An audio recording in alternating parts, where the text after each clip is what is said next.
जिस तरह हम अपने टीवी के रिमोट से अलग अलग चैनल्स को स्विच करते हैं, उसी तरह प्रोग्रामिंग में हम यही काम स्विच के स्टेटमेंट को यूज़ करके कर सकते हैं। ये होता है स्विच के स्टेटमेंट का सिंटैक्स। और यह समझने वाली बात ये एक्सप्रेशन और कॉन्स्टेंट्स हैं जो कि इंटीजर या कैरेक्टर वैल्यू हो सकते हैं and which could signify colour, days and even channels. अगर एक्सप्रेशन की वैल्यू नीचे लिखे हुए किसी भी केस के कांस्टेंट से मैच होती है तो उसमें लिखे हुए स्टेटमेंट्स एग्जीक्यूट होंगे। एक एग्जांपल से समझते हैं। एक वेरिएबल बटन जिसको इनिशियलाइज किया है 1 से, स्विच स्टेटमेंट में इसको पास किया। बटन की वैल्यू 1 होने पर ये केस एग्जीक्यूट होगा, वहीं 2 होने पर ये केस, 3 होने पर ये और 4 होने पर ये, और वहीं इनवैलिड वैल्यू होने पर डिफॉल्ट स्टेटमेंट एग्जीक्यूट होगा। ऑलराइट गाइस, तो इसी एग्जांपल को हम अपने देखते हैं स्केच पर। तो आ जाते हैं अपने स्केच पर। तो ये हमारा स्केच, यहाँ ऑलरेडी हमने सेटअप फंक्शन और लूप फंक्शन बना रखे हैं और यहाँ अपने मॉनिटर को 9600 के बॉड रेट पर स्टार्ट कर रखा है। तो यहाँ लूप फंक्शन के अंदर हमारे पास ऑलरेडी कोड लिखा हुआ है, इसी कोड को समझते हैं। तो यहाँ हमारे पास स्विच में एक एक्सप्रेशन पास हो रहा है और वो एक्सप्रेशन है की। तो की वैल्यू यहाँ इन दिए गए केस में से कुछ भी हो सकती है। अगर की वैल्यू यहाँ कैरेक्टर 1 होती है तो हमारा ये केस प्रिंट होगा और उसके बाद ये केस ब्रेक हो जाएगा। ब्रेक होते ही इनमें से कोई केस एग्जीक्यूट नहीं होगा और ब्रेक होने के बाद इस स्विच की बॉडी में से हमारा कंट्रोल बाहर आ जाएगा। वैसे ही अगर की वैल्यू कैरेक्टर 2 होती है तो ये केस एग्जीक्यूट होगा। की वैल्यू कैरेक्टर 3 होने पर ये केस और की वैल्यू 4 होने पर ये स्टेटमेंट एग्जीक्यूट होंगे।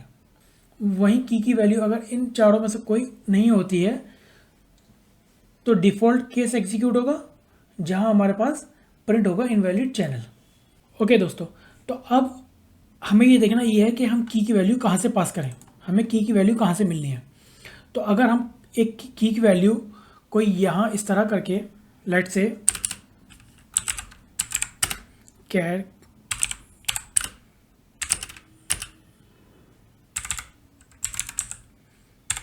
हम की वैल्यू को इस तरह से डिफाइन करके इनिशियलाइज कर देते हैं तो ये हमेशा इसी केस को एग्जीक्यूट करेगा। तो हम इस तरह से नहीं करना चाहते। हम चाहते हैं कि कुछ हम अपने कीबोर्ड से इसको चेंज कर सकें। तो हम ये एक फिक्स वैल्यू नहीं चाहते, तो जिसके लिए हम अपने सीरियल मॉनिटर से कुछ भेजना चाहते हैं। तो अगर हम अपने सीरियल मॉनिटर से कुछ भेजना चाहते हैं तो इसके लिए जैसे कि मैंने पहले भी बताया हुआ है, तो हमें चेक करना होगा अपना सीरियल मॉनिटर। तो उसके लिए हम यूज़ करेंगे इफ़ क्या हमारे सीरियल पर कोई डेटा है, इफ़ सीरियल डॉट अवेलेबल। तो ये कमांड यूज़ करेंगे और अगर हमारे सीरियल पर डेटा हुआ तो हम सीरियल से एक वैल्यू रीड करेंगे। तो हम एक वेरिएबल ले लेते हैं की नाम का और हम सीरियल से एक वैल्यू रीड कर लेते हैं।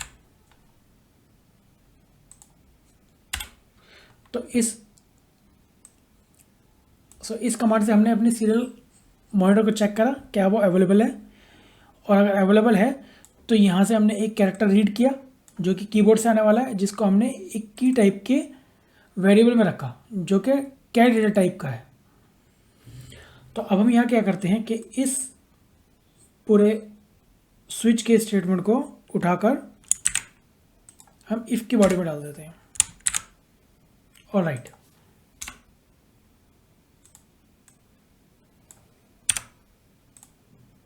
और इस डिले को कर देते हैं हम कमेंट, इसकी कोई ज़रूरत नहीं। तो यहाँ हमारा सीरियल चेक होगा, यहाँ रीड होगा और रीड होकर अगर इन चार में से कोई वैल्यू आती है तो ये केसेस एग्जीक्यूट होंगे, नहीं तो हमारा डिफ़ॉल्ट केस एग्जीक्यूट होगा जहाँ पर हमें इनवैलिड चैनल देखने को मिलेगा। तो कोड को कर लेते हैं अपलोड अपने आर्डिनो में।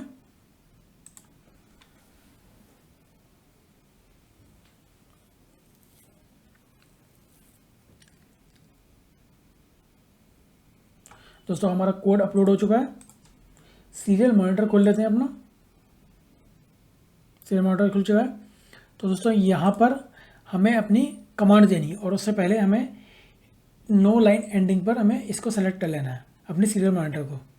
तो यहाँ से हम कंप्यूटर से अपने आर्डिनो को कुछ डेटा भेज सकते हैं।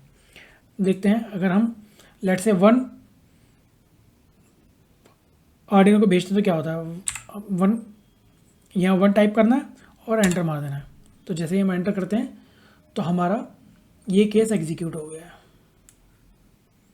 सिमिलरली 2 करते हैं, 3 करने पर और 4 करने पर, और इसके बाद अगर हम इन 4 कैरेक्टर्स के अलावा कुछ और सेंड करते हैं तो क्या होता है। लेट से हम करते हैं 9, तो जैसे हमने 9 करा तो इनवैलिड कमांड आ गई है।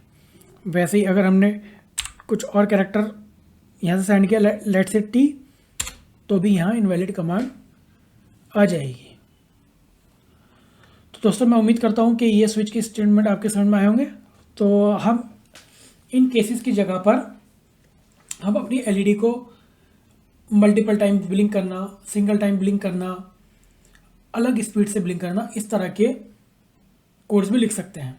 तो ये एक्सरसाइज दोस्तों आपके लिए है, इस एक्सरसाइज को ज़रूर करिएगा, जहाँ पर हम 1 आने पर एलईडी को 500 मिली सेकेंड की स्पीड से ब्लिंक कर सकते हैं, 2 आने पर 200 मिली सेकेंड की स्पीड से, 3 आने पर ऑलवेज ऑन, 4 आने पर ऑफ, और डिफ़ॉल्ट आने पर एक एलईडी के थ्रू हम एरर दिखा सकते हैं जो कि बहुत फास्ट ब्लिंक हो सकती है।